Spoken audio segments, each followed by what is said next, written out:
बिस्मिल्लाहिर्रहमानिर्रहीम, अस्सलामु अलैकुम। पाकिस्तान मॉर्निंग में आपको खुशामदीद कहेंगे। मैं हूँ इशालत और मैं हूँ मोहम्मद जुनैद हलीम। गुड मॉर्निंग, सुबह खैर। उम्मीद करते हैं आपकी सुबह खैरियत से गुजर रही होगी। बहुत सी अहम खबरें हैं, बहुत सी अहम डेवलपमेंट्स हैं, खित्ते में क्या चल रहा है। लेकिन उससे पहले आज की दिलचस्प स्टोरी आपके साथ शेयर करते हैं नाज़रीन। वो ये कि चीन ने तारीखी इमारत को बखूबी दूसरी जगह मुंतकिल कर दिया। वैसे हैरान कौन है कि बिल्डिंग भी अब सफ़र करने लग गई हैं। और आपको पता है माहिरीन का अब तक का ये सबसे बड़ा कारनामा है जो चीन के अंदर पेश आया है। मतलब शंघाई के ये जिंगोन ज़िला में हुआनली कॉम्प्लेक्स को हुजम और पेचीदगी दोनों लिहाज से चीन का अपनी नौयत का सबसे बड़ा नकल मकानी का ये मंसूबा था, जिसको उन्होंने पाया तकमील तक पहुंचाया है। इसमें बताया जा रहा है कि 432 हाइड्रोलिक ताकत वाले जो रोबोट्स हैं उनकी मदद से ये यकीनी हो पाया है कि एक इमारत एक जगह से दूसरी जगह मुंतकिल हो पाए। बहुत ही हैरानकुन चीज़ है, सुन के वैसे यकीन में नहीं आता कि क्या बिल्डिंग्स भी ट्रैवल करती हैं जिस तरह इंसान ट्रैवल करते हैं, गाड़ियों में बैठ के जिस तरह आप सफ़र करते हैं। तो इंटरनेशनल मीडिया ने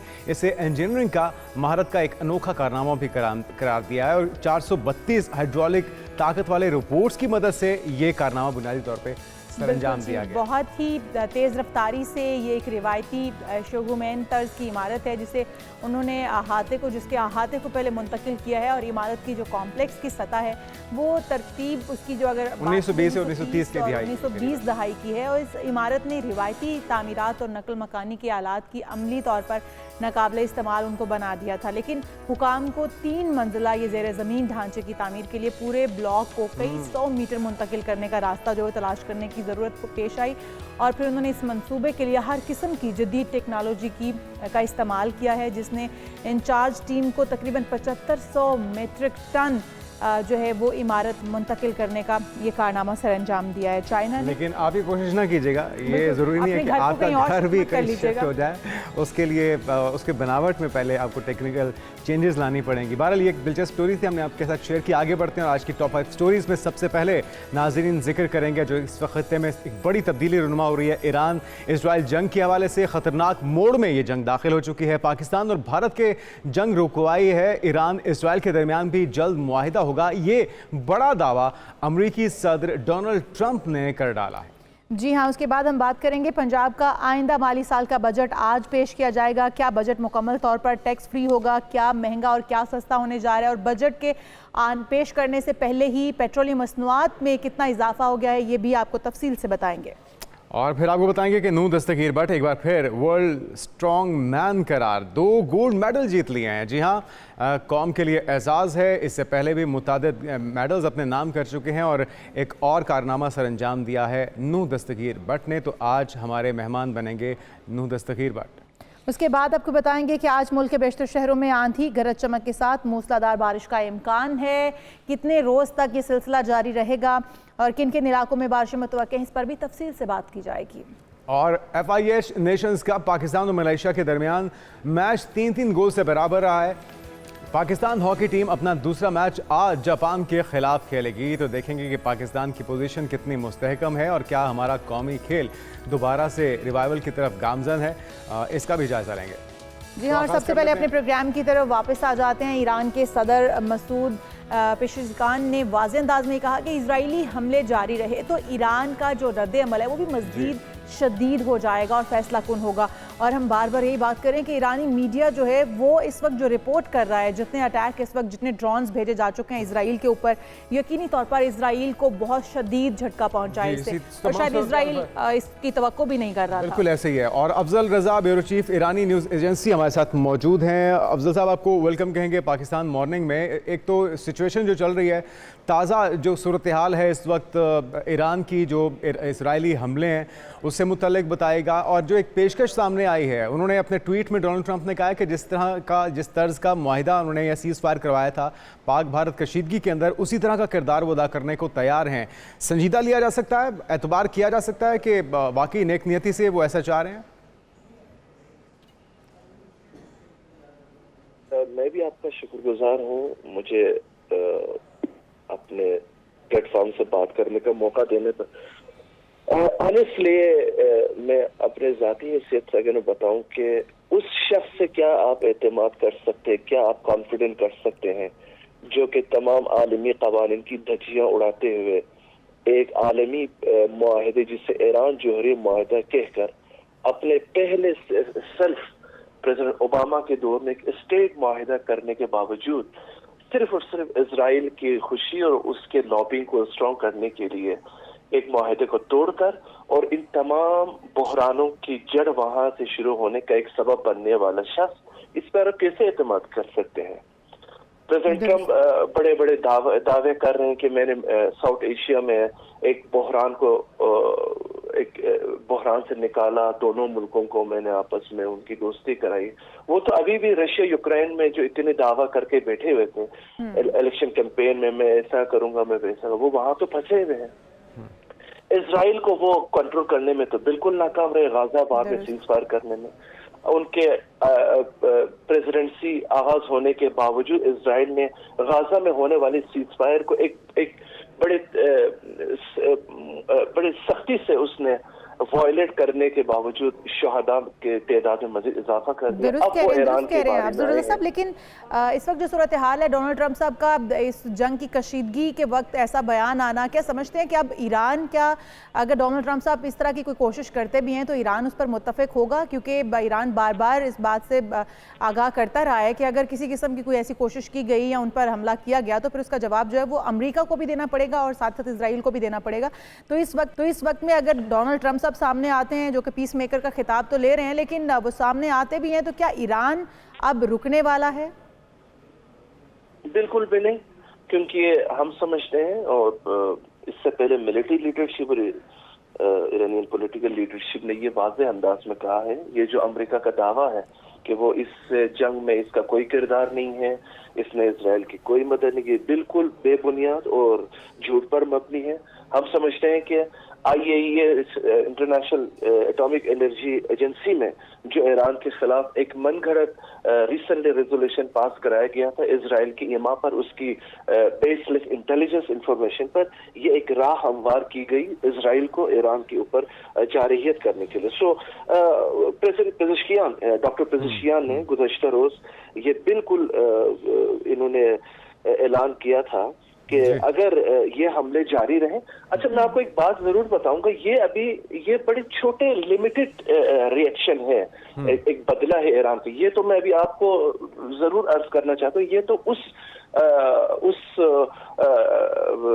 दहशतगर्दी, गुज़श्ता इजरायली दहशतगर्दी का जवाब है जिसमें ईरान के father of atomic doctor Mohsen Fakhrizadeh की असैसिनेशन, ये वहां से शुरू आप कर सकते हैं। ये लेकिन अब्दुल साहब, ये जो छोटे से आप जिनको छोटे हमले कर रहे हैं, उन्होंने भी बहुत बड़ा इम्पैक्ट एक तो क्रिएट किया है आलमी सतह पे भी, और ये जो आयरन डोम का एक गुरूर था इजराइल को, वो गुरूर भी खाक में मिल चुका है। अच्छा, अगर बात की जाए असल टारगेट्स की, मुमकिना तौर पे क्या अहदाफ हैं? क्या वाकई जोहरी जो रिएक्टर्स थे या जोहरी ताकत का हुसूल था उसे डैमेज करना मकसद था, या एक बड़ा पर्पस रिजीम चेंज है, उस एजेंडे पे इजरायली जो वज़ीर आज़म है कार फरमाए, और अगर ऐसा खुदा न खास्ता कोई सूरत हाल बनती है तो क्या कोई बुरानी सूरत हाल पैदा हो जाएगी ईरान के अंदर, या उसके लिए भी सभी चीज़ें तैयार की गई हैं और बैकअप तैयार हैं? ईरानियन एस्टेब्लिशमेंट और लीडरशिप हर सिचुएशन के लिए तैयार है। आप खुद इस बात के गवाह हो सकते, मतलब मुशाहिदा कर सकते हैं कि कुछ घंटों के बाद मिलिट्री क़ियादत की शहादत के बाद सुप्रीम लीडर हज़रत आयतुल्लाह इमाम ख़ामेनी ने उनके बदले में जो जनरल थे तैनात कर दिए। कोई ऐसी जगह नहीं है कि लीडरशिप के लिए खाली हो। और ये जो बहरान आप अभी देख रहे हैं, ये बड़े बड़े ईरानी अवाम इससे गुजर चुके हैं। पूरे के पूरे कैबिनेट को, प्रेसिडेंट, प्राइम मिनिस्टर को एक दहशतगर्दी हादसे में शहीद किया गया है। चीफ जस्टिस को अपने तमाम अराकीन समेत दहशतगर्दी वाक़े में शहीद किया गया है। इस्लामिक रेवोल्यूशन की कामयाबी के बाद 8 साल जंग ईरान पर मुसल्लत की गई है।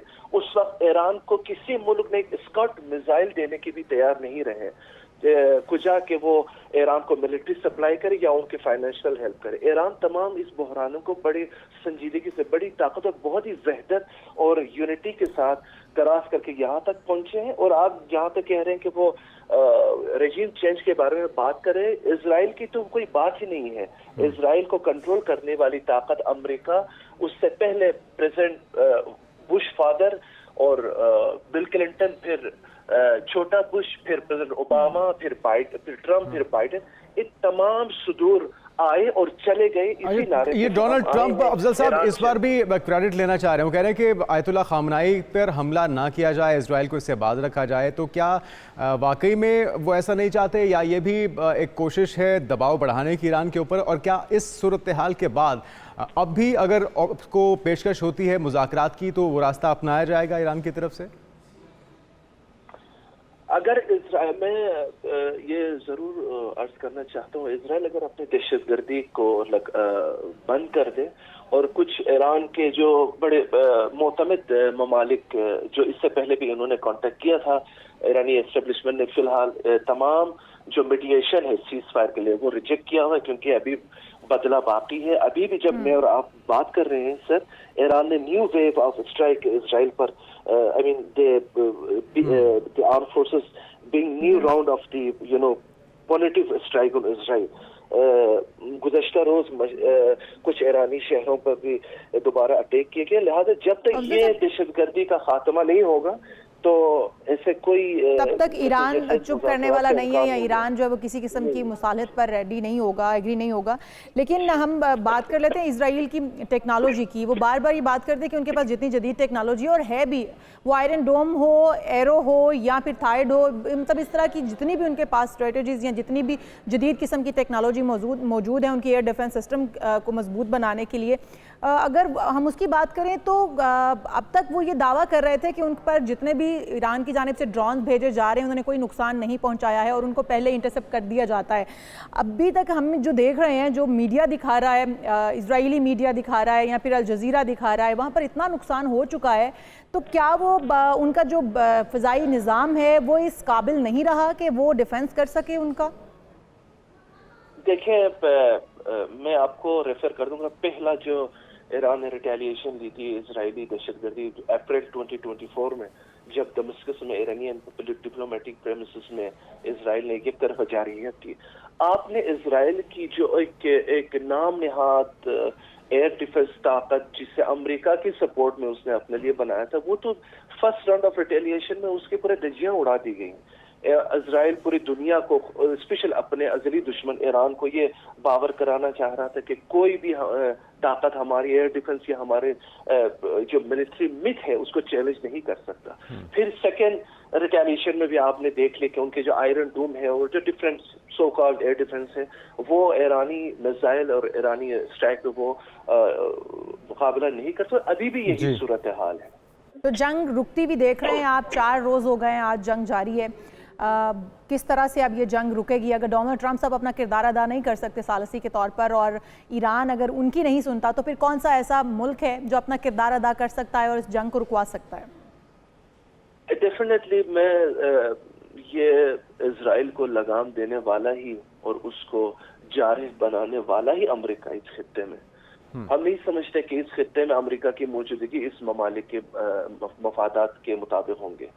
जो हमारे दोस्त और बरादर ममालिक हैं खित्ते में, उनको जरूर अब ये अंदाजा, आप देख रहे होंगे कि जो सऊदी अरेबिया के जो मोहतरम क्राउन प्रिंस है जनाब मोहम्मद बिन सलमान, ईरानी सदर से बात करते हैं, उन्होंने बिल्कुल इस अज़म का इरादा किया कि अब वक्त तमाम आलम इस्लाम ईरान के साथ है इस बहरान में। तो मैं समझता हूँ यहाँ पे अगर वही ममालिक जिम्मेदार होंगे जिन्होंने ईरान को एक तरफा पाबंदियों का शिकार किया हुआ, ईरान को अपने हक से महरूम करने की कोशिश कर रहे हैं। अच्छा अफजल साहब, यकीनी तौर पे इस मुश्किल की घड़ी में तमाम मुस्लिम उम्मा ईरान के साथ खड़ी है और उसे होना भी चाहिए, लेकिन अंदर सूरत हाल क्या है? क्योंकि जो तरीका वारदात है इजराइल का, इजरायली वज़ीर-ए-आज़म नेतन्याहू ने ईरान के लोगों को मुखातिब किया है कि जी आप लोगों के साथ हम खड़े हैं, आप लोग क्योंकि अपनी हुकूमत के जो कि जुल्म करती है आप पे, वो इसलिए हम ये इक़दाम कर रहे हैं। तो एक उन्होंने उसके जो ट्रेलर दिखाया, वो वीडियोस भी जारी की कि जो अंदर से जासूसी होती रही, जो आपके अहम एसेट थे, चाहे वो अस्करी लिहाज से हों, आपके साइंसदान हों, उनकी पल पल की रिपोर्ट्स, उनकी लोकेशंस इजराइल के पास मौजूद थी, अंदर तक वो स्मगलिंग करके अपने वेपन्स और अपने आलात को पहुँचाते रहे। तो ये जो एलिमेंट है ये कितना डैमेज कर रहा है ईरान को, और क्या वाकई ऐसी कोई सूरत हाल है कि लोग चाहते हो हुकूमत का तबादला या रिजीम चेंज?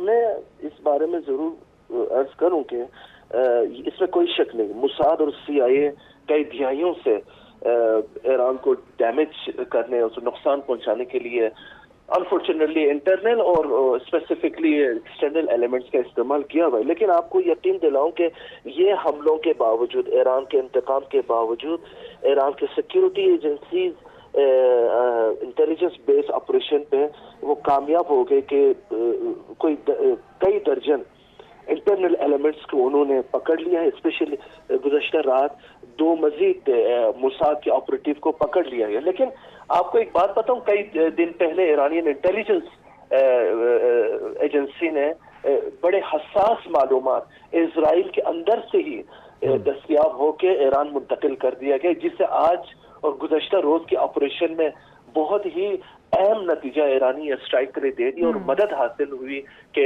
उन इंटेलिजेंस की मदद से अच्छे टारगेट्स इजराइल के अंदर उसको हिट करने जो ईरान को इंटरनल जिस तरह के मुखालफत का सामना था या जिस तरह की दहशतगर्दी का सामना था, उसके ऊपर भी कंट्रोल पाया जा चुका है। बहुत शुक्रिया। हमारे साथ अफजल रजा साहब मौजूद थे, ब्यूरो चीफ ईरानी न्यूज़ एजेंसी।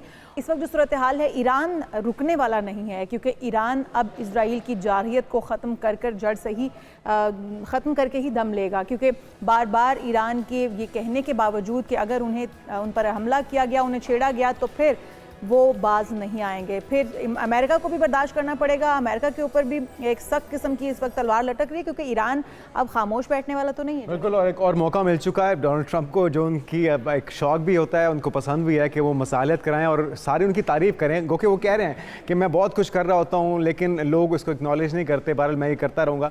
तो देखते हैं कि इस बार वो वाकई में हकीकत में पीस मेकर का किरदार अदा करते हैं, और वो जो ढके छुपे एक साथ दिया जा रहा है इसराइल को, या एक जो भाड़े का गुंडा होता है उसका किरदार वो अदा कर रहा है, उसको बाज रखा जाता है, और खत्ते के दुनिया के अमन के लिए वो क्या किरदार अदा कर पाते हैं। बिल्कुल जी, हम आगे बढ़ते हैं और बात कर लेते हैं पेट्रोलियम मसनूआत की कीमत। लेकिन उससे पहले एक ब्रेक लेते हैं, बजट भी आ रहा है। बजट की एक ब्रेक के बाद आपको बताएंगे कि बजट में किस किस शोबे को रिलीफ मिलने जा रहा है और किस किस की पकड़ सख्त होने। पंजाब का बजट आज पेश किया जाएगा, इस पर बात करते हैं।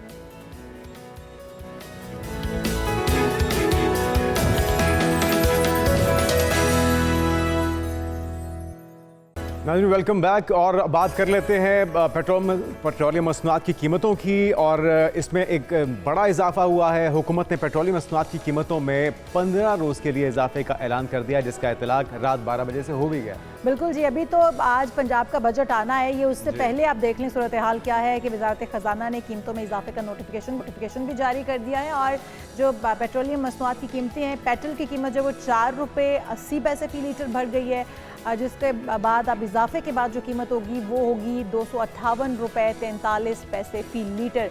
तो जनाब बजट की बात कर रहे हैं कि बजट आएगा। बजट से पहले हुकूमत ने एक तोहफा, एक सरप्राइज, और डीजल की कीमत भी बता देते हैं। डीजल की कीमत 7 रुपये 95 पैसे फ़ी लीटर महंगी हो गया है, और नई कीमत जो है 262 रुपये 59 पैसे फ़ी लीटर हो गई है। तो इसकी वजह से सिर्फ पेट्रोल जब महंगा होता है तो पेट्रोल महंगा नहीं होता, हर चीज़ महंगी हो जाती है, क्योंकि ट्रांसपोर्टेशन महंगी होती है। गवर्नमेंट कह रही है कि इजराइल के और ईरान के दरमियान जो कशीदगी है, उसके बाद आलमी मंडी में ये उज़र दिया जा रहा है। लेकिन जब आलमी मार्केट में तेल सस्ता होता है तो हमें उस वक्त रिलीफ नहीं मिलता, उस वक्त नहीं की जाती, सिर्फ बढ़ाने के लिए इनको ख्याल आता है। वो दुरुस्त हैं, ये जानते हैं आज के बजट के हवाले गौहर अली से क्या बिल्कुल होने जा रहा है। गौहर अली हमारे साथ मौजूद भी हैं।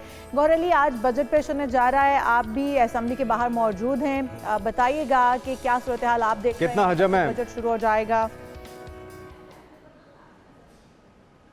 बिल्कुल, पंजाब के आइंदा माली साल का बजट आज पेश किया जा रहा है, और तरक्याती बजट के लिए 1200 अरब का ड्राफ्ट तैयार किया गया है। सालाना तरक्याती बजट में 2750 तरक्याती स्कीमों के लिए 1076 अरब रुपए लोकल ज़राए से हासिल किए जाएंगे, जबकि 124 अरब 30 करोड़ रुपए गैर मुल्की फंडिंग से हासिल किए जाएंगे। 1412 जारी तरक्याती स्कीमों के लिए 536 अरब रुपए रखे गए हैं, जबकि 1353 नई तरक्याती स्कीमें भी इस बजट में शामिल की गई हैं। इस बजट में सबसे अहम बात यह है कि सीएम आसान कारोबार फिनांस नॉर्थ के लिए 8 अरब और साउथ के लिए 6 अरब रुपये रखने की तजवीज़ है। पंजाब सरकारी कॉलेज में सोलर सिस्टम के लिए 3 अरब रुपये, और जबकि आसान कारोबार फिनांस के लिए $99 अरब रुपए जो है रखने की तजवीज़ है। इसी तरह trade and development investment house Punjab के लिए 50 करोड़ रुपए रखने की तजवीज़ है, जबकि Punjab green tractor programme phase 2 के लिए 5.5 अरब रुपए रखने की तजवीज़ है। तो ये आज का जो ये बजट है ये ताजर दोस्त बजट है। और इसके अलावा ज़राअत के लिए जैसे मैंने बताया कई इकदाम जो हैं वो इस बजट में किए जा रहे हैं। किसान दोस्त ताजर जो दोस्त बजट इसको कहा जा रहा है। इसमें कई नए तरक्याती मंसूबे शामिल हैं और ख़ास तौर पे जो कारोबार से वाबस्ता हैं उनके लिए कर्जा हासिल करने के लिए। इन असेंबली से उनका आज के बजट को लेकर क्या कहना है, क्या तवक्कुआत हैं, क्या शिकवे शिकायत हैं? उम्मीद है भी अपना आवाम के लिए रिलीफ इसमें आएगा और अपना टैक्सेस में से भी थोड़ी बहुत, क्योंकि PMLN का और ख़ास तौर पे CM साहबा का विज़न ये है भाई जितनी ज़्यादा से ज़्यादा रिलीफ हो सके आवाम तक बहम पहुंचाई जा सके। किसान दोस्त होगा, ताजर दोस्त होगा इंशाल्लाह ताला जी। पहले थोड़ी बहुत प्रॉब्लम जो आई है गंदम की प्रोक्योरमेंट के दौरान जो बहुत ज़्यादा मसला था, लेकिन उसमें दो चीज़ें मैं समझता हूँ भी अपना एक तो देखें गंदम हमारे पास पहले भी जो है वो कंपनसेट ज़रूर करेंगे और अपना आप देखें भी अपना जो बहुत कम लोगों को पता है भी CM साहबा ने अब एक किसान को 5,000 फ़ी एकड़ जो है उनका बाकायदा रिलीफ मिलना शुरू हो गया और उनके कार्ड में वो रिलीफ जा रहा है। मैं ये समझता हूँ अगर इस हुकूमत ने ये जो 47 की हुकूमत है, अगर इन्होंने मरकज़ में भी आवाम को खुश नहीं किया तो ये पंजाब में भी लोगों के सर ले जाएंगे, पंजाब में भी लोगों का गला काट देंगे। इनको सिर्फ अपनी अय्याशियों से गर्ज है, इनको सिर्फ अपनी तमाम अय्याशियों से फ़ायदा है। इनको इस बजट का फ़ायदा आवाम को देने के लिए अपने आप पे ले रहे हैं, अपने आप पे कर रहे हैं, अपने आज़ाद के लिए कर रहे हैं। पंजाब का बजट कौमी असम्बली के बजट से ज़्यादा ज़ालिमाना होगा और हम इसकी मजम्मत भी करेंगे और साबित करेंगे कि ये बजट अवामी बजट नहीं है। इंशाअल्लाह इससे पहले भी किसानों के सिलसिले में कुछ मुख्तलिफ पैकेज पंजाब हुकूमत ने मरियम नवाज शरीफ साहबा ने इंट्रोड्यूस कराए हैं जिन पर काम हो रहा है, जैसे ग्रीन ट्रैक्टर है, किसान कार्ड है, लाइफ स्टॉक के कार्ड हैं। तो इंशाअल्लाह ताला इस दफ़ा भी बढ़ चढ़ कर होगा। काटन की ग्रोइंग के लिए भी इंशाअल्लाह इससे अवामी तवक्कुआत पर पूरा उतरेगा। गरीब के लिए इनके बजट में कोई चीज़ नहीं है। किसानों को देखे, ज़मींदारों को देखे, बजट से पहले ही 1200 रुपये DAP महंगी हो गई है और 1000 रुपये के करीब यूरिया महंगी हो गई है। तो ये और जो है इन पर टैक्स लगाने जा रहे हैं, तो मेरा नहीं ख्याल इनके पास कोई और गरीब के लिए कोई भी ऑप्शन नहीं है। बिल्कुल ठीक है। गौहर अली आप हमारे साथ मौजूद थे और अरकान कौमी पंजाब असम्बली जो है वो शिकवा करना भी हैं कुछ, जो कि अपोजिशन लीडरान है वो ये कहते हैं कि ये आवाम दोस्त बजट हरगिज़ नहीं हो सकता। लेकिन बजट जो आने जा रहा है आज पेश किया जाएगा, पंजाब का जो आइंदा माली साल का बजट 2025 और 26 है वो 1200 अरब रुपए का रखा गया है। तो इससे ताजरों को कितनी उम्मीदें वाबस्ता हैं? हमारे साथ मौजूद हैं राना सदीक साहब, सदर चैम्बर ऑफ कॉमर्स गुजरांवाला। आपको राना साहब वेलकम कहेंगे पाकिस्तान मॉर्निंग में। क्या कोई तवक्को रखी जा सकती है ताजरों के लिए? क्या इसमें कोई रिलीफ है? क्योंकि पिछली बार तो हमने देखा कि सारे शिकवा कुनाए थे। जी बिस्मिल्लाहिर्रहमानिर्रहीम, थैंक यू वेरी मच जी।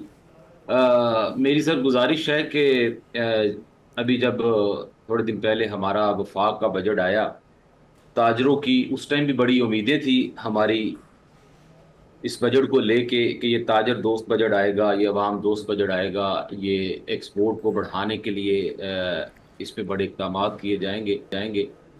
लेकिन सारी की सारी पाकिस्तान की ताजर कम्युनिटी को, बिजनेस कम्युनिटी को बड़ी मायूसी हुई उस पर कि उसमें बिल्कुल भी हमारे एक्सपोर्ट के मसाइल को एड्रेस नहीं किया गया। जब बजट बिफोर बजट हमसे जो प्रपोजल ली गई, जो हमसे रिकमेंडेशन ली गई सारे पाकिस्तान की चैम्बर ऑफ कॉमर्स से, ट्रेड बॉडी से, उनमें एक पॉइंट भी जो है वो हमारा जो एड्रेस नहीं हुआ, बजाय इसके कि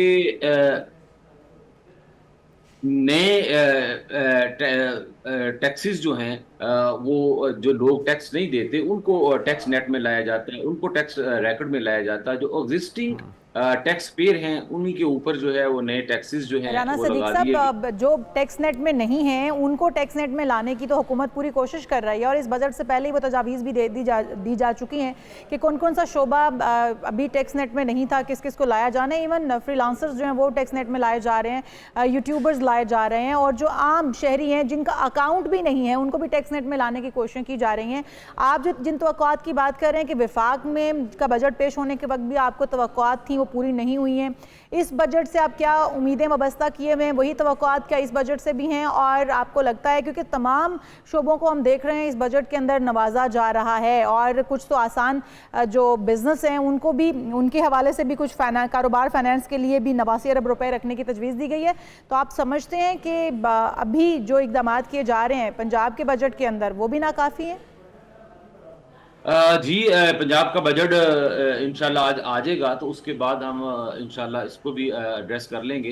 तो हमारी उम्मीदें पंजाब के बजट से यही हैं कि ये कारोबार दोस्त बजट होगा, ये आवाम दोस्त बजट होगा। इसमें इन्फ्लेशन को, अनएम्प्लॉयमेंट को एड्रेस किया जाएगा, इसमें आम आदमी को एड्रेस किया जाएगा, इसमें मिडल मैन को, जो लोअर मिडिल क्लास है उसकी प्रॉब्लम्स को एड्रेस किया जाएगा। तो हम उम्मीद करते हैं कि ये बजट जो है वो ताजर दोस्त बजट हो, आवाम की तवक्कुआत के मुताबिक हो। स्पेशली जो है हमारी एसएमईज, जो स्मॉल मीडियम इंटरप्राइजेस है, जो छोटा कारखानेदार है, जो छोटा बिजनेसमैन है, उसको ख़ास रिलीफ दिया जाए, उसकी प्रॉब्लम को जो है वो एड्रेस किया जाएगा। उसके लिए कोई ख़ास फाइनेंस इन्होंने जो है गवर्नमेंट ऑफ पंजाब जो है वो रखेगी। तो हमारी उम्मीद है, उम्मीदें बिल्कुल सारी पाकिस्तानी अवाम को हैं, लेकिन राना साहब जिस चीज़ का आप शिकवा कर रहे हैं कि ताजरों को नाउमीदी हुई है, बजट के अंदर कोई ताजरों के लिए रिलीफ नहीं है, लेकिन ताजरों को लेके ही इल्ज़ाम लगता है ख़ासतौर पे नून लीग की हुकूमत के ऊपर कि वो हमेशा ऐसी पॉलिसीज़ लेकर आते हैं जो ताजरों को सपोर्ट करती हैं।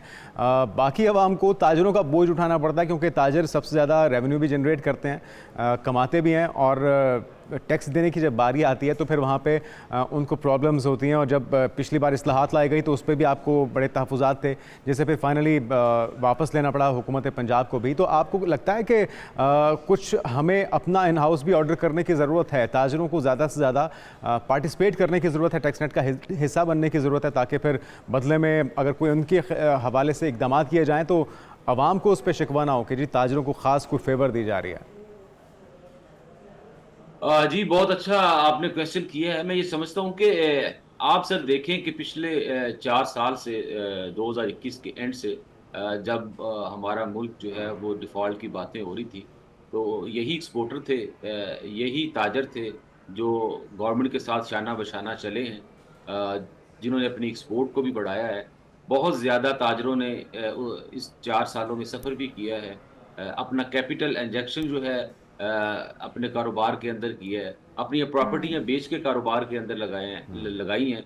हाई कास्ट ऑफ प्रोडक्शन है जो रीजनल हमारे रीजन में बांग्लादेश है, वहाँ पे आप बिजली जो है वो 8 सेंट की अभी भी यूज़ हो रही है। इंडिया में 6 सेंट रेट है, हमारा 15-16 सेंट रेट पे हमने अपनी प्रोडक्शंस जो हैं वो की हैं, लेकिन फिर भी हमने कोशिश करके अपने एक्सपोर्ट्स के नंबर को बढ़ाया है। और अल्लाह का शुक्र है कि मुल्क जो है वो के इकोनॉमिक नंबर्स जो हैं आप पिछले 1 साल से देख रहे हैं। बिल्कुल सही कह रहे हैं आप। इसके बावजूद जो हम देखते हैं कि टैक्स नेट में सबसे कम ताजरों को लाया जाता है, ये ताजर सबसे कम टैक्स जो है वो पे करते हैं। और पिछले भी कुछ सालों से अगर हम देखें तो जो सबसे ज़्यादा टैक्स पे करने वाला शोबा है वो नौकरी पेशा लोग हैं जो कि अपनी सैलरी से टैक्स पे करते हैं। तो ये इकदाम जो है हुकूमत की जानिब से जो किए जाते हैं वो टैक्स नेट में सबको लाने के लिए किए जाते हैं। ताजर बरादरी जो है उससे नाला नज़र आती है, लेकिन टैक्सेस अगर वो नहीं अदा करेंगे, जितने बड़े बड़े कारोबार हैं हम देखते हैं कि उतनी उन्हें रिलीफ मिल जाती है। बहुत शुक्रिया। हमारे साथ राना सदीक साहब मौजूद थे गुजरांवाला से, सदर चैम्बर ऑफ। और हम उम्मीद कर रहे हैं कि इस बजट के अंदर भी जो कि पंजाब का बजट पेश किया जाना है, तमाम शोबों को एक ही तरह से देखा जाएगा और तमाम शोबों को ही कुछ ना कुछ रिलीफ फ्राहम किया जाएगा। हम अपने प्रोग्राम में एक ब्रेक शामिल करते हैं, दीगर अहम इशूज़ हैं लेकिन एक ब्रेक के बाद शामिल करेंगे। Stay with us.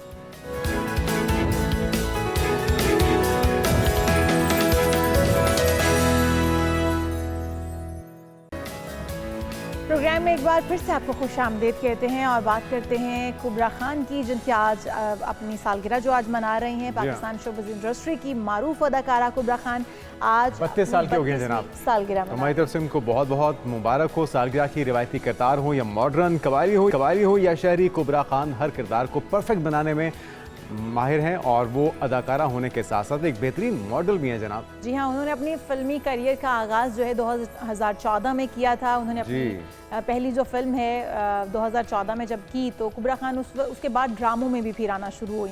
उन्होंने खुदा और मोहब्बत में काम किया, इस तरह बहुत सारे और ड्रामे और फिल्में की जिन्होंने दिल जीत लिए। और अगर हम बात करें वैसे शोबिज़ इंडस्ट्री में आने की तो लोग ड्रामा से आगाज़ करते हैं और फिर उसके बाद मूवी में जाते हैं, लेकिन उन्होंने अपना जो आगाज़ था वो मॉडलिंग से ड्रामों की तरह आई, लेकिन फिर मुख्तलिफ गुलकारों के गाने की वीडियोज़ में भी वो दिखाई दी और मॉडलिंग करके उन्होंने अदाकारी का मौका मिला। पहले फिल्में काम किया, फिर टीवी ड्रामों में, और अब ये सिलसिला कामयाबी से जारी। तुम्हारी बेस्ट विशेज़ उनके साथ हैं। इसी तरह से अपने फैंस को महसूस करती रही अपनी अदाकारी के साथ, अपनी मॉडलिंग के साथ, और इस तरह उन्होंने अपनी ज़िंदगी का आगाज़ भी किया है गौहर अली के साथ शादी करने के बाद, और अब वो गौहर हो चुकी हैं और उनकी जो ये शादीशुदा ज़िंदगी वो भी कामयाबी से जारी। सारी हमारी बहुत सारी दुआएं, बेस्ट विशेज़ उनके लिए, कुबरा खान के लिए।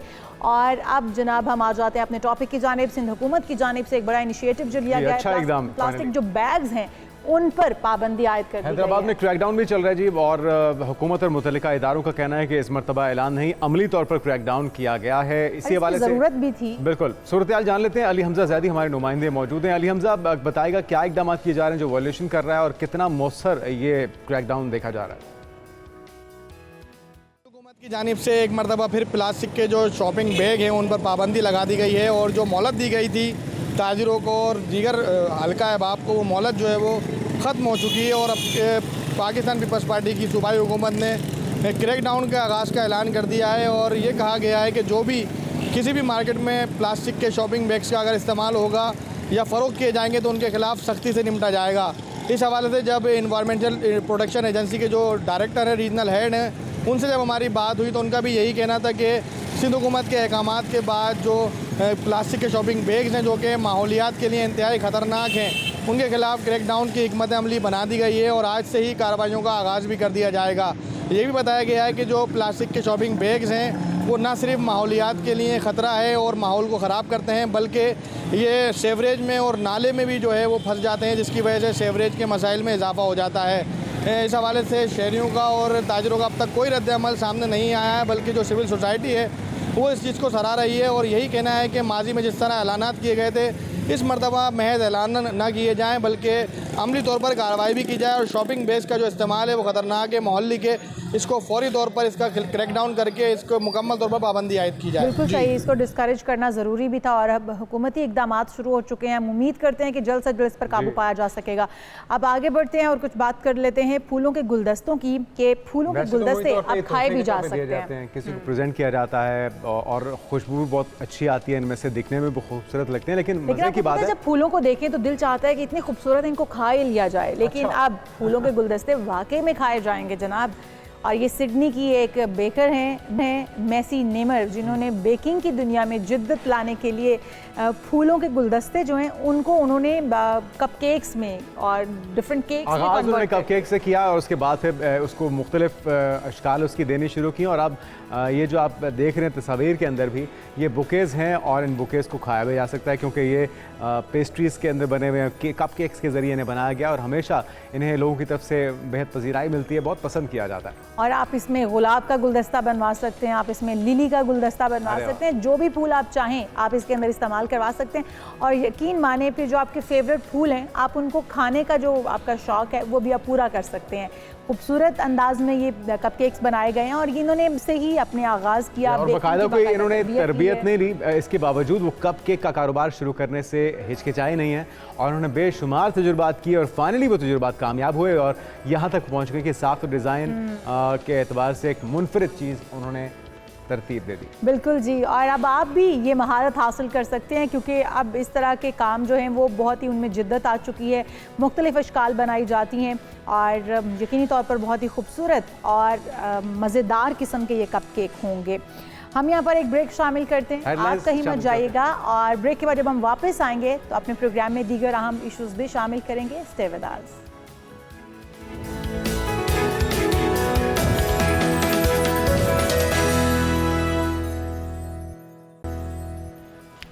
नाज़रीन वेलकम बैक। और अभी कुछ बात हो जाए मौसम की, क्योंकि लोग बहुत गर्मी से सताए हुए हैं। कुछ पंजाब के तो बहुत बेशतर इलाकों में देख रहे हैं कि कुछ सुख का सांस लिया लोगों ने मौसम में। बिल्कुल ऐसे मौसम में रात से कुछ तब्दीली वाक़ई हुई है और जो महकमा मौसमियात है उनकी जानिब से भी इंतबाह जारी किया गया है कि गरज चमक के साथ मुख्तलिफ इलाकों में बारिशें मुतवक्के हैं। तो हमारे साथ मौजूद हैं अंजुम नज़ीर ज़ैगम साहब, डेप्यूटी डायरेक्टर माहिर मौसमियात। वेलकम टू शो कहते हैं आपको अंजुम साहब। अंजुम साहब, इस वक्त जो हम देख रहे हैं मौसम में बेहतरी, आपने फोरकास्ट भी किया था कि कुछ दिनों के बाद 15-16 के बाद जो है मौसम में बेहतरी वाक़ई होगी, और अब हम देख रहे हैं कि महकमा मौसमियात ने एक इंतबाह जो जारी किया है कि गरज चमक के साथ मूसलाधार बारिशें होने जा रही हैं।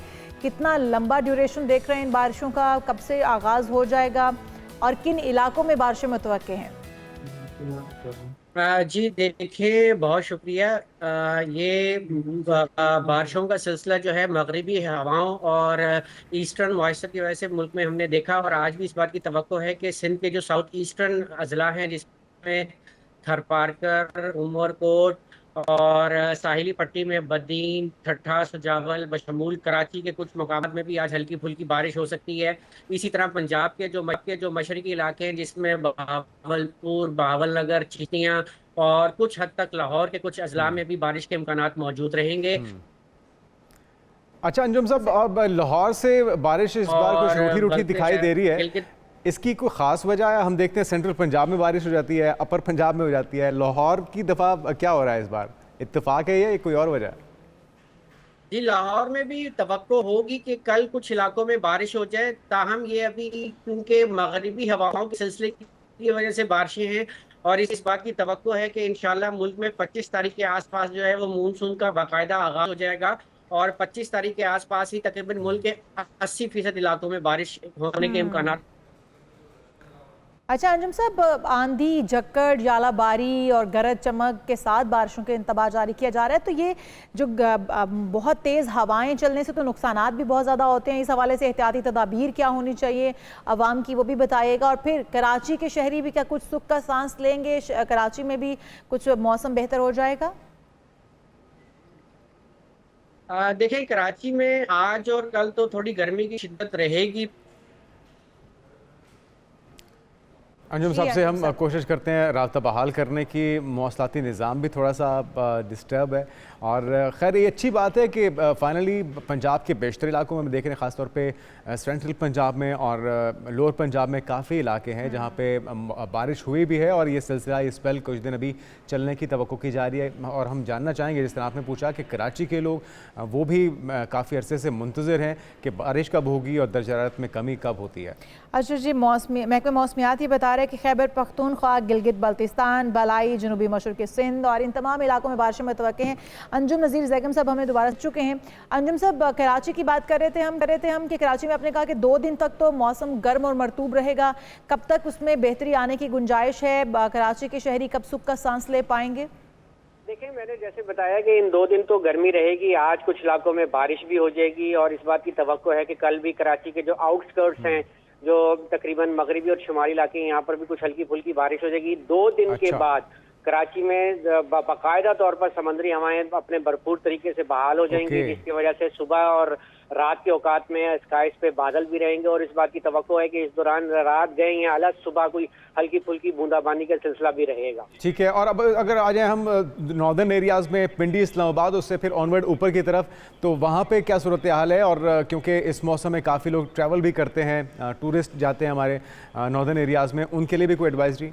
देखें जी, नॉर्दर्न एरियाज की अगर हम बात करें तो गिलियाद या फिर उससे ऊपर के इलाके जो हैं, KPK के कालाम, मानसेरा, नारान वगैरह, यहाँ पर जो है हल्की फुल्की बारिश का सिलसिला तेज गरज चमक के साथ और तेज हवाओं के साथ रहेगा, और ये सिलसिला जो है अगले 2 से 3 रोज तक बरकरार रहेगा। तो जो लोग इन इलाकों में ट्रैवल कर रहे हैं वो मौसम की सूरत हाल को देखते हुए जाएं। PMD की किसान ऐप है, उसमें बाकायदा तौर पर जो है ना वेल बिफोर टाइम जो है वो अलर्ट इशू कर दिए जाते हैं, उसको मद्देनजर रखते हुए इन इलाकों में ट्रैवल करें। अच्छा अंजुम साहब, कब तक ये बारिशों का सिलसिला जारी रहेगा ऑल ओवर पाकिस्तान?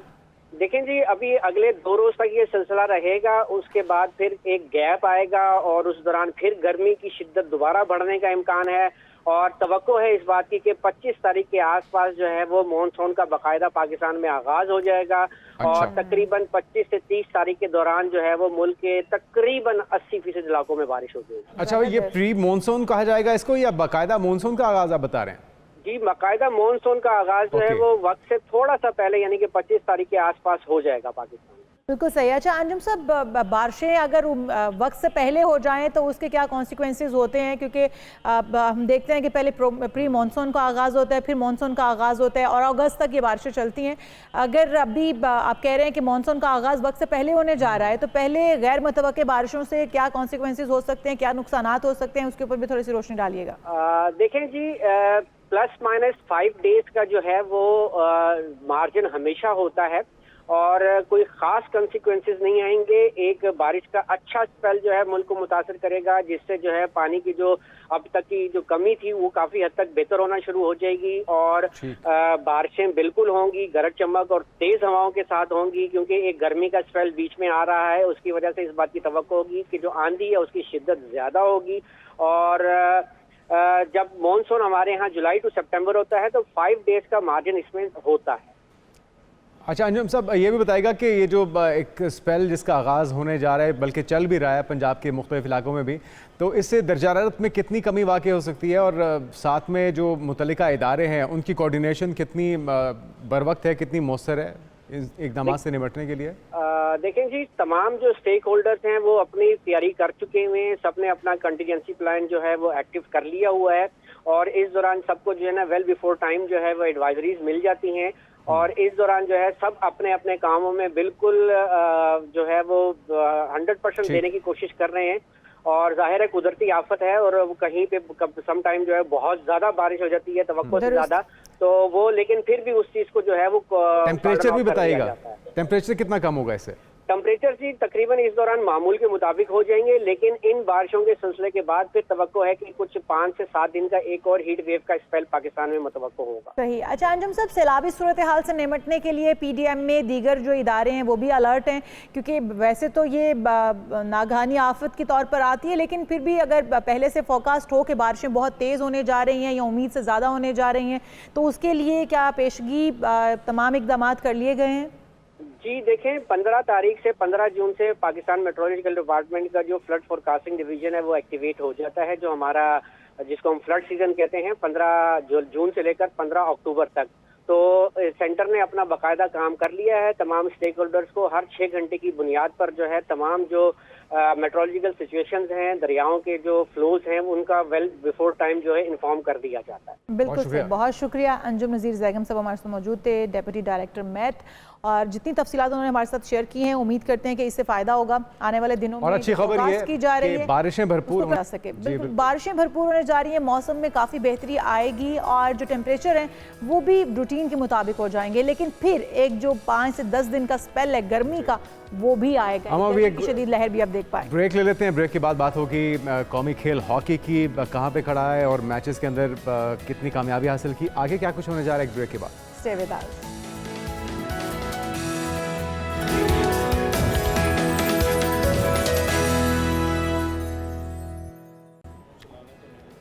प्रोग्राम में एक बार फिर से आपको खुशामदीद कहते हैं और अब बात करते हैं FIH नेशंस कप का आगाज़ हो चुका है जनाब। पाकिस्तान और मलेशिया के दरमियान मैच 3-3 गोल से बराबर रहा है। हॉकी का रिवाइवल हो रहा है पाकिस्तान के अंदर भी, और पाकिस्तान की क्योंकि ये एक नेशनल खेल भी रहा है पाकिस्तान का, तो पाकिस्तान की इसके साथ बहुत सारी दिली वाबस्तगी भी है और हम उम्मीद करते हैं कि इसका रिवाइवल जो गोल किया वो भी बता देते हैं पाकिस्तान की जानिब से। अहमद नदीम, अब्दुर्रहमान और राना वहीद ने एक गोल किया था। अगला टाकरा है जनाब जापान के खिलाफ, तो देखते हैं कि कैसी तैयारी है। चौधरी साहब हमारे साथ मुझे तो साहब वेलकम कहेंगे। एक तो आप अभी बता रहे थे कि नई खबर भी आई है, वर्ल्ड कप की विमेन के शेड्यूल का ऐलान कर दिया गया, उस पर भी बात करेंगे, लेकिन पहले हॉकी की बात कर लेते हैं। तो पहला मैच था मलेशिया के खिलाफ, 3-3 गोल से बराबर रहा है। अगला मैच जापान के खिलाफ है, कैसी एक्सपेक्टेशन है? इस वक्त अगर जापान को देखा जाए तो जापान की रैंकिंग पाकिस्तान से नीचे है 70वें नंबर पर, और पाकिस्तान अगर इंटरनेशनल रैंकिंग में देखा जाए तो 14वें नंबर पर है। और रैंकिंग के एतबार से जो पाकिस्तान उस पर एज ज़रूर है, लेकिन गुज़िश्ता रोज़ जो मैच खेला गया जापान वर्सेस न्यूजीलैंड, जो मैच था वो 2-1 से न्यूजीलैंड ने जीता था। जापान को वहाँ पर शिकस्त का सामना हुआ, जबकि पाकिस्तान ने अपना मलेशिया के खिलाफ जो मैच है वो 3-3 से बराबर खेला है। गो कि पाकिस्तान ने इस मैच में शुरू में 2-0 की बर्तरी भी हासिल कर ली थी मलेशिया के खिलाफ, लेकिन बाद में ऐसा हुआ कि मलेशियन क्योंकि अपने होम क्राउड पर के सामने खेल रही है, तो जिसकी वजह से उसको एडवांटेज था और उन्होंने भी बहुत अच्छा प्ले किया। लेकिन यहाँ पर जो तवक्कुआत हैं पाकिस्तान टीम से बहुत ज़्यादा है, क्योंकि किसी इवेंट में शिरकत करना ही बहुत ज़रूरी है। क्योंकि गुज़िश्ता कुछ अरसे से ये हो गया था कि पाकिस्तान हॉकी ना सिर्फ हुकूमती सतह पर बल्कि फेडरेशन की सतह पर भी नेगलेक्ट हो रही थी। लेकिन मौजूदा जब से ये तारक बुगटी आए हैं सदर, इन्होंने हर इवेंट में पाकिस्तान हॉकी टीम को भिजवाया है। क्योंकि जब ये इक़्तिदार में आए, हॉकी फेडरेशन इनके पास आई, तो पाकिस्तान 18वें रैंकिंग पर था। तो ये 4 दर्जे तरक्की करने का एक जो सबसे बड़ा असूल बनाया गया है वो ये FIH ने वो ये बनाया कि जब आप खेलते हैं ना किसी हरीफ टीम के खिलाफ, आप जीतें या ना जीतें, उस खेल से आपको पॉइंट्स मिलते हैं। तो पाकिस्तान की आहिस्ता आहिस्ता जो हॉकी बिल्कुल डिक्लाइन का शिकार थी, अब वो चल तो पड़ी है, रेंग रही है अभी उसको वो फिर चलेगी, क्रॉलिंग कर रही है। सफर बहुत है जो करना था। लेकिन जापान की आपने रैंकिंग की बात की है कि जापान जो वो रैंकिंग में पीछे जरूर है, लेकिन बाकी टीमें जिस तरह से, हमारा तो एक बार फिर से हॉकी में रिवाइवल होना शुरू हुआ है अभी, जैसे आप भी कह रहे हैं क्रॉल कर रही है अभी टीम। अभी उसको बहुत सारी मनाजिल तय करनी है, बहुत सारी उसमें बेहतरी लाने की गुंजाइश है और आइंदा इंशाल्लाह आएगी भी। लेकिन जापान की अगर परफॉर्मेंस की बात की जाए हमारे निस्बत, क्या उनके प्लेयर्स बहुत अच्छे हैं, उनकी परफॉर्मेंस क्या बहुत अच्छी है। रैंकिंग में गो के वो नीचे हैं, हम 14वें नंबर पर, वो 17वें नंबर पर, लेकिन अगर प्लेयर्स का कंपैरिजन किया जाए और खिलाड़ियों को अगर खेलते हुए आपने देखा है तो उनका कंपैरिजन किया जाए, इंशाल्लाह हमारे प्लेयर्स उनसे ज़्यादा तजर्बाकार हैं, क्योंकि जो हमारी टीम बनाई गई है वो तजर्बाकार खिलाड़ियों पर बनाई गई है और हमने प्लेयर की बहुत बड़ी शफलिंग नहीं की। ये गुज़िश्ता 1.5-2 साल से यही प्लेयर्स जो है ना, ये पाकिस्तान की नुमाइंदगी इंटरनेशनल मुकाबलों पे कर रहे हैं। कोई 1-2 प्लेयर्स नए आए हैं, लेकिन बाकी वही प्लेयर है जो गुज़िश्ता 1-1.5 साल से गए हैं और इनका एक्सपीरियंस है। दूसरी जानब अगर जापान को देखा जाए तो जापान का एज ये है कि जापान ने अपनी इस नेशन कप के लिए तैयारी के लिए गैर मुल्की टीमों के साथ प्रैक्टिस सीरीज खेली। लेकिन पाकिस्तान ने टोटल कितनी टीम्स हैं और पाकिस्तान को कौन सी टीम टफ टाइम दे सकती है इवेंट में? देखिए जी, अगर बात करें तो मजमूई तौर पर 8 टीमें हैं। पूल ए में 4 टीमें हैं, पूल बी में 4 टीमें हैं। पाकिस्तान के पूल में न्यूजीलैंड, जापान और मलेशिया हैं और चौथी टीम पाकिस्तान है। दूसरी तरफ जो दीगर टीमें हैं, तो अब अगर पाकिस्तान के पूल की टीम बात करें तो यहाँ पर पाकिस्तान को जो टफ टाइम दे सकती है वो न्यूजीलैंड दे सकती है, क्योंकि उसकी रैंकिंग नंबर 11 है। जब नंबर 11 पर आप रैंकिंग के किसी टीम के साथ खेलते हैं तो उसका भी एज होता है। और न्यूजीलैंड ने क्योंकि पहला मैच जापान के खिलाफ जीत लिया है और पाकिस्तान को यहाँ पर मेहनत करना होगी। और ये टूर्नामेंट इंटरनेशनल हॉकी फेडरेशन ने उन टीमों के लिए शुरू किया है जो टीमें वर्ल्ड कप और ओलंपिक के लिए क्वालिफाई नहीं कर पाती। इससे पहले ये क्वालिफाइंग राउंड खेलने पड़ते थे, लेकिन ये 8 नेशन टूर्नामेंट जिसमें 8 टीमें शरीक है, इसमें से एक टीम जो है वो बराह रास्त प्रो लीग में क्वालिफाई करेगी। अगर वो प्रो लीग में क्वालिफाई कर जाती है, वहाँ पर भी 8 टीमें खेल रही हैं, जिसमें भारत पहले ही प्रो लीग पे खेल रहा है। और पाकिस्तान को प्रो लीग में ना पहुंचने का नुकसान सबसे ज़्यादा ये हुआ कि पाकिस्तान ओलंपिक से भी बाहर हो गया, पाकिस्तान वर्ल्ड कप से भी बाहर हो गया। और क्योंकि पाकिस्तान 4 मरतबा का वर्ल्ड कप का फातेह है और आज तक किसी और टीम ने 4 मरतबा वर्ल्ड कप नहीं जीता और 3 मरतबा पाकिस्तान ओलंपिक का गोल्ड मेडल जीत चुका हुआ। तो पाकिस्तान के पास इतना बड़ा टाइटल मौजूद है, लेकिन गुज़िश्ता 10-12 साल से 2012 का हमने आखिरी लंदन ओलंपिक्स जो हुए थे वो हमने खेले हैं और उसके बाद से हम ओलंपिक से बिल्कुल बाहर हैं। तो एक लंबा अरसा, यानी कि आप कह सकते हैं 13 साल तो हो गए हमें ये, और 2028 में जो ओलंपिक्स मुकाबले उन्हें वो लॉस एंजलिस में होने। और उस तक रसाई हासिल करने के लिए पाकिस्तान को तो अभी जीतना बहुत ये ज़रूरी है। जीतना टूर्नामेंट जीतना बहुत ज़रूरी है। अच्छा जोई साहब, इसकी क्या वजूहात हैं कि पाकिस्तान के अंदर हॉकी को इतना निगलेक्ट किया जा रहा है, जहाँ पर क्रिकेट को इतना प्रमोट किया जाता है और उनकी हम देखते हैं कि मुख्तलिफ सीरीज़ में हिस्सा लेना, मुख्तलिफ किस्म के इवेंट्स का ऑर्गेनाइज़ किया जाना, यहाँ पर हॉकी को इतना नज़रअंदाज किया जाना, इसकी वजूहात क्या है? और दूसरा फिर ये भी बताएगा जिस तरह से जापान या दूसरी टीम्स हैं वो इंटरनेशनल टीमों के अगेंस्ट मुकाबले करती रही हैं, प्रैक्टिस सेशन उनके होते रहे, लेकिन पाकिस्तान को ये एज हासिल नहीं था, वो उस तरह से प्रैक्टिस सेशंस में हिस्सा नहीं ले सकी, इंटरनेशनल टीमों के साथ एक एक्सपोजर नहीं ले पाई हैं। तो इसके बावजूद हमारी हॉकी जो है वो कहाँ पर स्टैंड करती है? अगर हम उसको मज़ीद उसके अंदर कुछ निखार लाना चाहते हैं, कुछ बेहतरी लाना चाहते हैं, तो रैंकिंग के अलावा कहाँ पर आप उनको देखते हैं? विशाल, सबसे पहले अगर आप पाकिस्तान हॉकी को ऊपर लाना चाहते हैं ना, तो इन प्लेयर्स के लिए आपको जॉब का बंदोबस्त करना पड़ेगा, क्योंकि माजी की जो हुकूमत थी उसने तमाम डिपार्टमेंट्स में खेलों को ख़त्म कर दिया था। जो जितने भी है, चाहे वापडा हो, नेशनल बैंक हो, हबीब बैंक हो या दीगर डिपार्टमेंट्स हो, उसमें से खेलों का डिपार्टमेंट ही ख़त्म कर दिया था, जिसकी वजह से बहुत बड़ी तादाद में प्लेयर्स जो है वो बेरोज़गार हो गए थे। अब इन प्लेयर्स को आप वापस किसी को लाना, अगर आप चाहते मैं हॉकी खेलूँ, जब तक मुझे जॉब नहीं मिलेगी मैं हॉकी क्यों खेलूँगा? जॉब इंसेंटिव सबसे पहले हुकूमत को ये चाहिए कि नेशनल गेम है उसका, और इसको अगर प्रमोट करना है तो इन प्लेयर्स को जॉब और डिपार्टमेंट हॉकी बहाल करना पड़ेगी। डिपार्टमेंट हॉकी बहाल होगी तो फिर हम जाकर होंगे। कितना पोटेंशियल आप देख रहे हैं हॉकी के अंदर अभी भी पाकिस्तान के अंदर मौजूद है? नहीं, टैलेंट पाकिस्तान में हॉकी का मौजूद है, लेकिन वो आहिस्ता आहिस्ता जो ना वो ख़त्म क्यों हुआ कि हमने ग्रास रूट पर हॉकी के लोगों में मायूसी इतनी पैदा हो गई कि अब क्लब हॉकी ख़त्म होना शुरू होगी।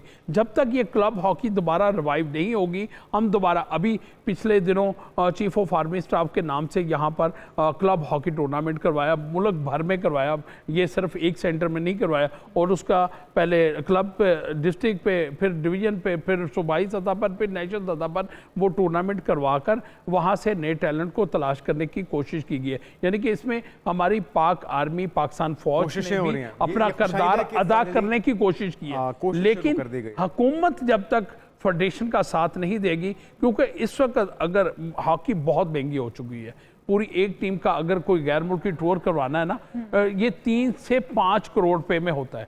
तो अच्छा, जब महंगी किस तरह से हो गई है? उनकी किट्स महंगी हैं, ट्रैवल में क्या चीज़ ऐसी महंगी है कि वो दूसरी जाके मुल्कों में टूर्नामेंट अगर खेलना चाहते हैं या कोई सीरीज़ खेलना चाहते हैं, तो महंगी किस लिहाज से? विशाल देखो, आप 8 नेशन हॉकी टूर्नामेंट खेलने गए, आपके 20 या 22 रुकनी पूरा कॉन्टीजेंट बनता है, तो यहाँ पर जो टिकट्स हैं वो एयर ट्रैवल का महंगा हो चुका हुआ है, वो तकरीबन 4 से 5 लाख का एक टिकट आता है, तो उसकी वजह से महंगा। फिर आपने जाना है, वहाँ पे जाना है, बेशक मलेशिया होस्ट कर रहा है, आपने वहाँ पर होटल, वहाँ पे खाने पीने के आपने पैसे पे करने हैं, तो उन तमाम लॉजिंग बोर्डिंग के लिए ना आपके पास पैसे होने चाहिए। तो जब तक हॉकी फेडरेशन एक एक कदम फूंक कर चल रही है कि हुकूमत से पैसे मांगती है, टीम को बाहर भिजवाती है, लेकिन खुशाइंद बात यह है कि अभी तक कोई ऐसा टूर्नामेंट नहीं आया जिसमें इन्होंने अपनी टीम को ना भिजवाया हो, लेकिन फंड्स की कमी का यहाँ पर सबसे ज्यादा है। फिर हम टीम भिजवा देते हैं, बात कर रहे हैं चौधरी साहब, हम टीम भिजवा देते हैं, टीम के खिलाड़ियों को हम डेली अलाउंस नहीं दे पाते। बहुत से इकदाम होने चाहिए, आप बिल्कुल ठीक कह रहे हैं। FIH के अंदर अभी जो सेमीफाइनल्स हैं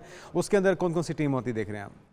मैं देखता हूं कि पाकिस्तान और न्यूजीलैंड की टीमें जो है ना वो अपने पूल से सेमीफाइनल के लिए क्वालिफाई कर रही है। दूसरी जानब कोरिया है और दीगर टीमें हैं, तो वो वहाँ पर टफ हरीफ हैं। न्यूजीलैंड और पाकिस्तान, न्यूजीलैंड और पाकिस्तान अपने पूल से अपने ये मुझे नज़र आती है कि ये सेमीफाइनल के लिए क्वालिफाई कर जाएगी। पोटेंशियल है और एक रैंकिंग बेहतर करने का ज़बरदस्त मौका है। उम्मीद करते हैं कि अच्छा परफॉर्म करेगी, जीत के तसलसल को जारी रखे। पहला मैच तो बराबर रहा और आपने इस तरह बताया कि आगाज़ में 2 गोल करने के बाद सबकत थी, लेकिन होम ग्राउंड का एज हासिल हो गया मलेशिया की टीम को। अच्छा, आप बता रहे थे कि अभी हमारे बात करते हुए वुमेन वर्ल्ड कप का शेड्यूल जारी किया गया है, तो कौन कौन से मैचेस हैं, कब हैं, कहाँ पर हैं, और हमारी टीम की पोजीशन क्या है? खेलने जा रही है इंडियन टीम या बाहर है इससे? नहीं, ये टूर्नामेंट जो वीमेन वर्ल्ड कप हो रहा है वनडे का होगा, ये भारत इसका मेज़बान है, क्योंकि पाकिस्तान और भारत के ICC के सतह पर एक मुआहदा तय पाया है कि अगर पाकिस्तान किसी इवेंट के लिए क्वालिफाई करता है तो उसके मैचेस भी न्यूट्रल वेन्यू पर कराए जाएंगे।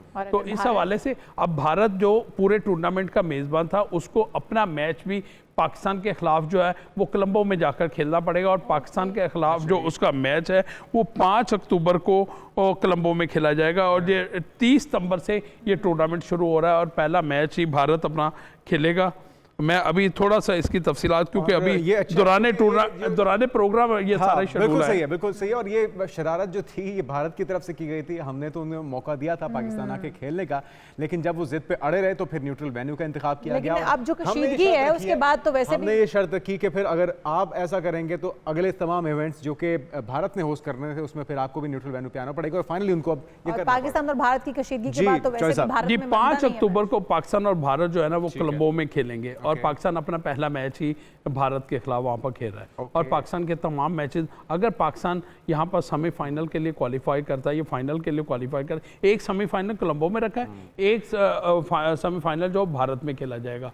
तो बहरहाल ये एक मुश्किल अमल होता है कि आप टीम्स को एक से दूसरी जगह मूव करवाएं, और इस सिचुएशन की वजह से अब उन्हें एहसास होगा कि पाकिस्तान है जो चैंपियंस ट्रॉफी में इन्होंने हमारे साथ किया था। सेमीफाइनल में पाकिस्तान भी आ जाता है भारत के मद्दे मुकाबिल, तो फिर क्या होगा? फिर तो भारत में नहीं होगा सेमीफाइनल। नहीं, एक सेमीफाइनल इन्होंने कोलंबो में रखा है, एक सेमीफाइनल जो है वो भारत में खेला जाएगा। जो पाकिस्तान पहला सेमीफाइनल इधर ही खेलेगा। अगर पाकिस्तान फाइनल के लिए क्वालिफाई कर जाता है, फिर भारत को फाइनल जो है वो कोलंबो में खेलना पड़ेगा। पाकिस्तान टीम किसी सूरत भी वहां पर नहीं जाएगी। जिस तरह चैंपियंस ट्रॉफी में इंडिया की टीम सारे मैच दुबई में खेली, तो इस तरह पाकिस्तान की टीम को भी वहां पर। अब पाकिस्तान वीमेन टीम के लिए बहुत बड़ा चैलेंज है, क्योंकि 30 सितंबर से ये टूर्नामेंट शुरू हो रहा है और 5 अक्टूबर को पाकिस्तान ने रवायती हरीफ भारत के खिलाफ खेलना है। हमारी बहुत सारी दुआएं हैं हमारी पाकिस्तानी टीम के लिए। Thank you so much. वो इवेंट जो है वो कोलंबो में ही हो, भारत में ना होने पाए। बिल्कुल ऐसे। थैंक यू सो मच साहब। और ब्रेक लेते हैं, ब्रेक के बाद हाजिर होते हैं दीगर इशू हमारे साथ।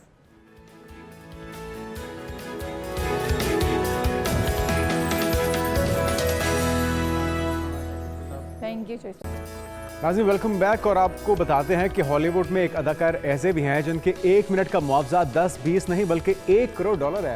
यकीन नहीं आता वैसे सुन के। अदाकार जो है वो हॉलीवुड अदाकार ऐसे हैं, जॉनी डेप जैसे हैं, वो 1 मिनट का मुआवजा $1 करोड़ लेते हैं। जॉनी डेप हॉलीवुड की मशहूर ज़माना पायरेट्स ऑफ द कैरिबियन में अपनी अदाकारी के सबब दुनिया भर में शोहरत समेटी उन्होंने, और फिर सितंबर 2008 में उन्होंने जॉनी डेप ने हिदायतकार टिम बर्टन की फिल्म एलिस इन वंडरलैंड में जलवागर हुए। और आपको पता है कि वो अपनी अब जो उनकी मूवीज़ हैं उनमें एक मूवी थी उनकी जो 108 मिनट पर मुश्तमिल थी, और इस मूवी के अंदर जॉनी डेप ने मैड हिटर नामी शख्स का किरदार अदा किया है, और वो भी 7 मिनट पर मुश्तमिल किरदार था, और तकरीबन 1 मिनट का $1 करोड़ बनता है। $7 करोड़ उन्होंने 7 मिनट के किरदार के लिए। जी तौबा, मतलब इतना पैसा लेके आपने क्या करना है? थोड़ी रियायत कीजिए, कुछ रहम कीजिए हिदायतकारों पे भी, डायरेक्टर्स। लेकिन आपको पता है ये पायरेट्स मूवी में जब ये हिट हुए तो बच्चे को इनका किरदार इतना पसंद आया, बहुत पसंद आया, खास तौर पे बच्चों को भी बहुत पसंद आया। बड़ों को तो पसंद था ही इनकी अदाकारी की वजह से, लेकिन यकीनी तौर पे इस अदाकारी के बाद और इस रिकग्निशन के बाद अब उन्होंने अपना मुआवजा भी इतना कर दिया कि हर कोई इन्हें कास्ट करने की पोजीशन में भी होगा। बहरहाल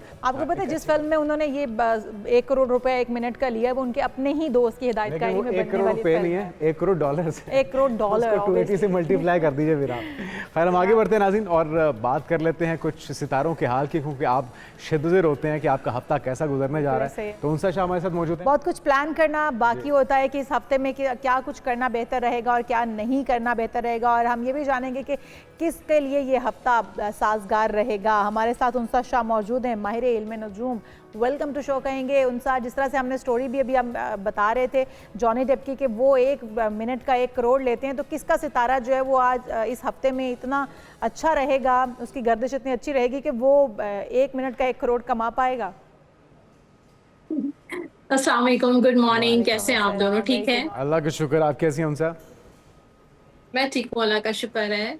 चलिए देखते हैं कि लग रही हैं, फ्रेश लग रही हैं, तो अब बताएं कि हमारे सितारे क्या कहते हैं।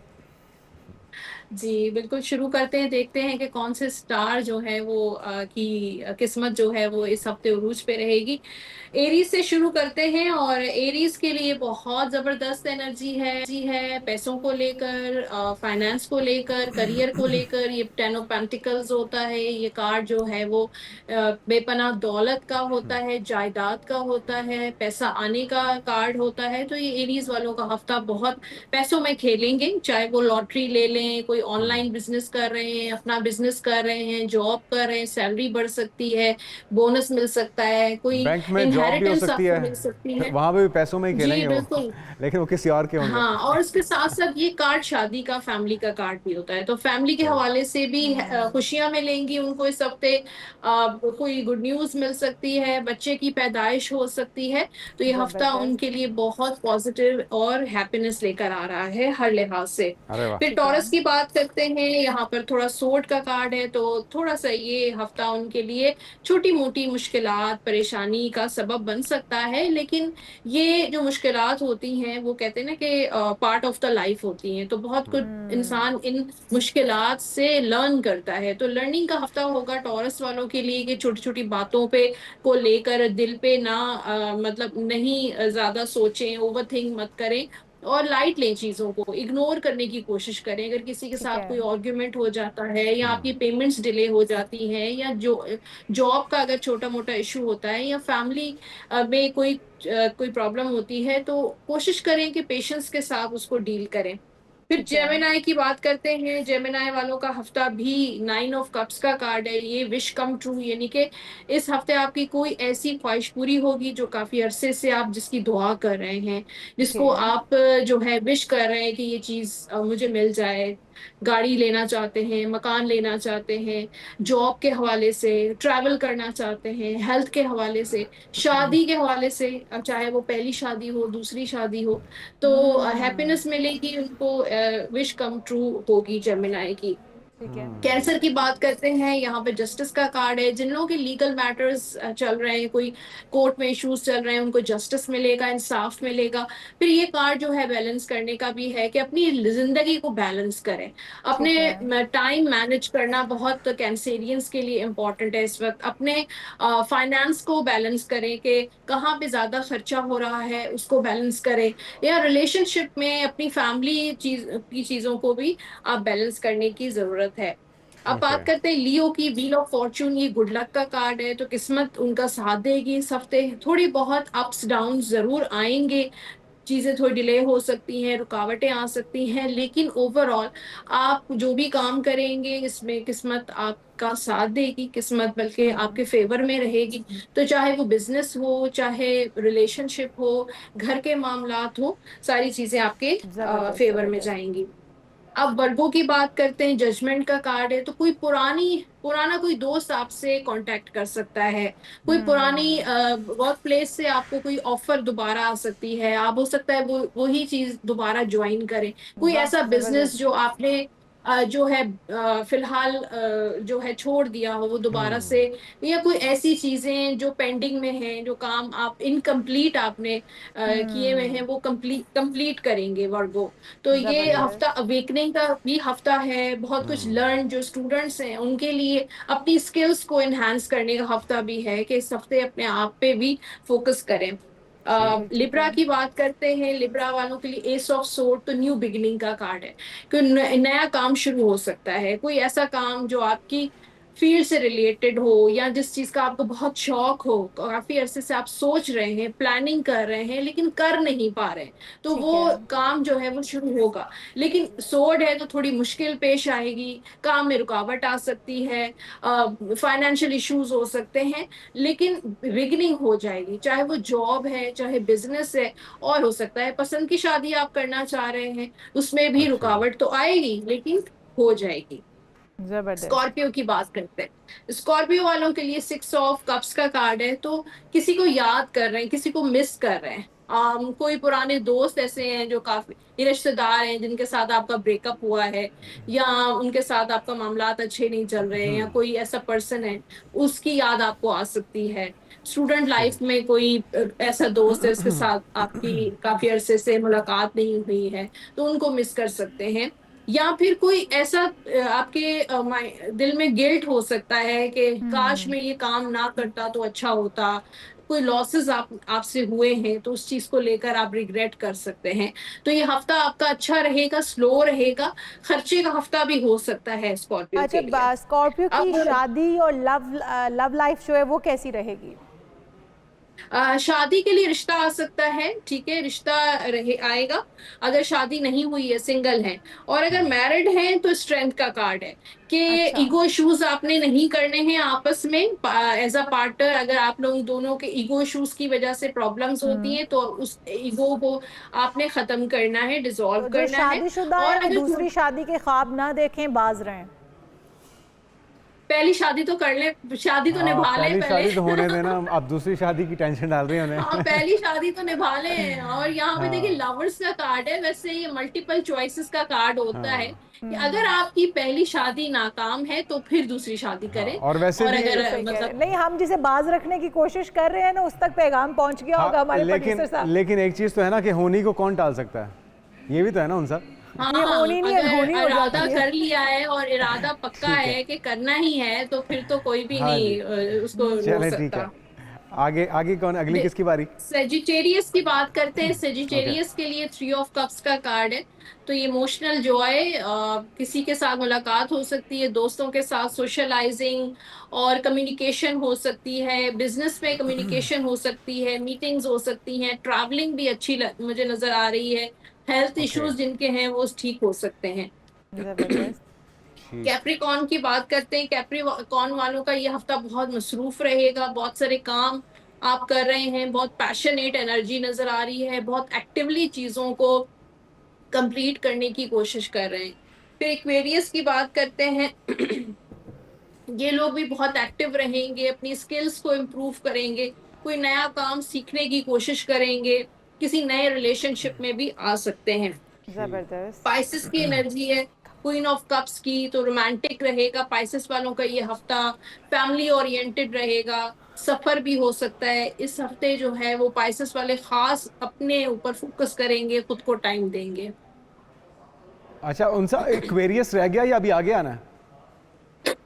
एक्वेरियस मैंने कर दिया है, दोबारा करूं? नहीं ठीक है, अगर हो गया तो दैट्स फाइन। आगे आगे अगली किसकी बारी है कैप्रिकॉर्न के बाद?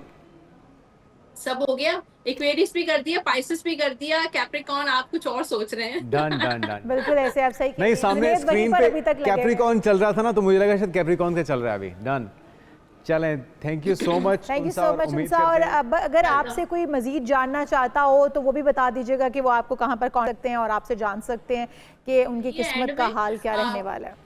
जी, सोशल मीडिया पे मेरे अकाउंट्स अवेलेबल हैं। इंस्टाग्राम पे मैं अवेलेबल हूँ उनसा शाह ऑफिशियल के नाम से। यूट्यूब चैनल्स भी मेरे हैं, tarot by Unsa Shah, love and tarot. तो आप व्हाट्सएप पे भी कॉल कर सकते हैं। जुनेद आपको डायरेक्टली पूछ लेंगे अब आपको। बिल्कुल, मैं मैं अभी पूछ लेता हूँ। जरा विर्गो के बारे में बताइएगा कि ट्रैवल इस हफ्ते का खास तौर पे घूमने फिरने के लिए कोई चांसेस बनता दिखाई दे रहा है आपको? कौन सा? जी, आपकी आवाज बीच में ब्रेक मैं दोबारा पूछ लेता हूँ। मैं जानना चाह रहा हूँ कि क्या विर्गो के इस हफ्ते के अंदर चांसेस हैं आउटिंग के लिए, नॉर्दर्न एरियाज के लिए, घूमने के लिए जाने के? मुझे लगता है वर्कलोड काफी है आप पे, लेकिन मुझे लगता है कि आपको ब्रेक की जरूरत है। हाँ जी, बिल्कुल सही कह रहे हैं। यहाँ पे किंग ऑफ कप्स का कार्ड है, तो फैमिली के साथ या दोस्तों के साथ कोई ट्रैवल प्लान आपका बन सकता है। अच्छा उनसा, हम आपसे ये भी जानना चाहेंगे, मशरिक़ वस्ता में जो इस वक्त कशीदगी चल रही है, जो जंग इस वक्त इजराइल और ईरान के दरमियान चल रही है, उसमें क्या कोई बेहतरी आने की उम्मीद है? कब तक थम जाएगा ये और ये जो एक तनाव की कैफियत है, ये कब तक जारी रह सकती है? देखिए, ये थोड़ा सा मुझे टाइम लगेगा, इतनी जल्दी तो खत्म नहीं होगा, लेकिन ये है कि इस वक्त जो क्रिटिकल सिचुएशन है, वॉर सिचुएशन है, ये रुक जाएगी। वो फॉर द टाइम बीइंग मुझे लगता है कि वो चीज़ स्टॉप हो जाएगी, वो रुक जाएगी। और फिर इस पे जो है वो जैसे कम्युनिकेशन हो सकती है, टेबल टॉक हो सकती है। क्या इसमें डोनाल्ड ट्रंप अपना किरदार अदा कर पाएंगे उनसा? जी बिल्कुल, बहुत मेजर किरदार होगा उनका, क्योंकि एस ऑफ पेंटिकल्स का कार्ड है। तो डोनाल्ड ट्रंप की तरफ से कोई ऑफर, बड़ी ऑफर कोई आएगी। उम्मीद करते हैं कि वो मस्बत किरदार अदा कर सकें, और वैसे भी वही जंग के अंदर अहम किरदार अदा करवाने में भी तो उम्मीद करते हैं कि वो रोकने में भी अपना किरदार अदा करें। बहरहाल आज के प्रोग्राम से इतना ही। आपसे मुलाकात होगी कल। अपना ख्याल रखिए। अल्लाह।